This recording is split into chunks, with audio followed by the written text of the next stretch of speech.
با نزدیکتر شدن فصل زمستان حرارت هوا هم همروزه میل پایان‌روی دارد. میان این کوههای سر به فلک کشیده نسبت به وادی‌ها هوا خیلی سرد است. اما کاری ساختمانچانی نیروگاه برقیابی روغن در همین جا با دلگرمی به پیش می‌رود.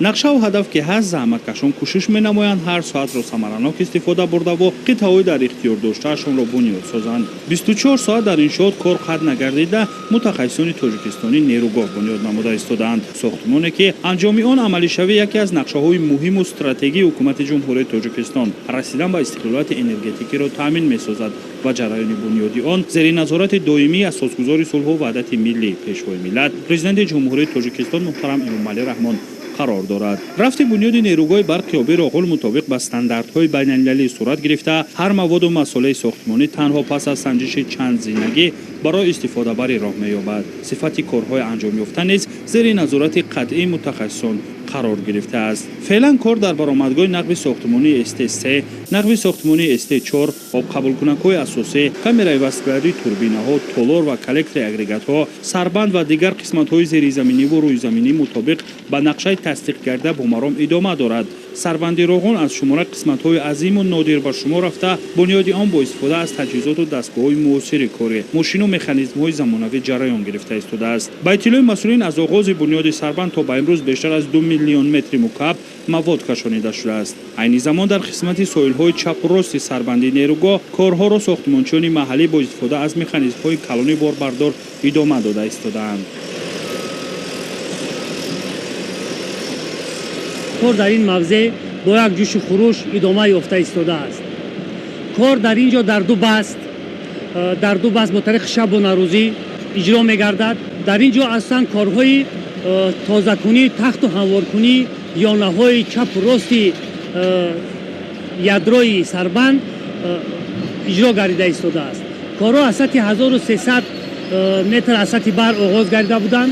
حالا علاقه ما در سطح ماکسیمالی 1000 و سطح مینیمالی 988 قرار داریم.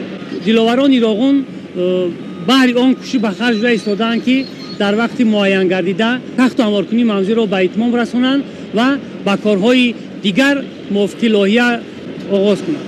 طوری گفته می شود این شب و روزها کارکرد مواد در ساحل راست یادرو در سطح ماکسیمالی 1073 متر و سطح مینیمالی در نقطه 988 متر ادامه داشته. این نشان داد در طرف چپ ساحل در سطح ماکسیمالی 1000 متر و سطح پایانی در نقطه 988 متر صورت گرفته است. تنها در ماه نوامبر حجم مواد کشانیده شده سربند 239670 متر مکعب را تشکیل داده است. دسترسی به تجهیزات زمانوی کاری که امکانات کاربری را در مشکل ترین موضع و شرایط دارد باعث به آن شده است که بنیاد سربندی روغن مطابق نقشه تصدیق کرده ادامه یافته ایستاده است. در حالی که بنیاد سربندی نیروگاه میان کوههای سر به فلک کشیده جریان دارد در قلب کوهها هم ساختمانچانی وطنی بندی بنیادکاری اند. از جمله در کامرای وصلگری توربینه‌ها کارهای نقب‌کنی مستحکم‌کنی موقتی در حجم 55224 متر مکعب انجام یافته و ساختمانچیان برای خواباندن بتون کنسترکتیوی آمادگی دیده ایستاده‌اند. نقب‌کنی در شاخته‌های آبرسان 1-6 در قسمت پایانی ادامه دارد و اجرایش کارهای نقب‌کنی تا این دوره در حجم 56936 متر مکعب به انجام رسانیده شده است. در قسمت بالایی شاخته‌های آبرسان باشد در ترازه 1300 متر ساختمانچیان بند کار بوده طبق بهاگذاری متخصصان کار در این قطعه موافق نقشه جریان یافته ایستاده است. اینچنین عین زمان در کلکتر اگریگات‌های 1 و 3 کارهای نقب‌کنی و بتون‌خوابانی ادامه دارند.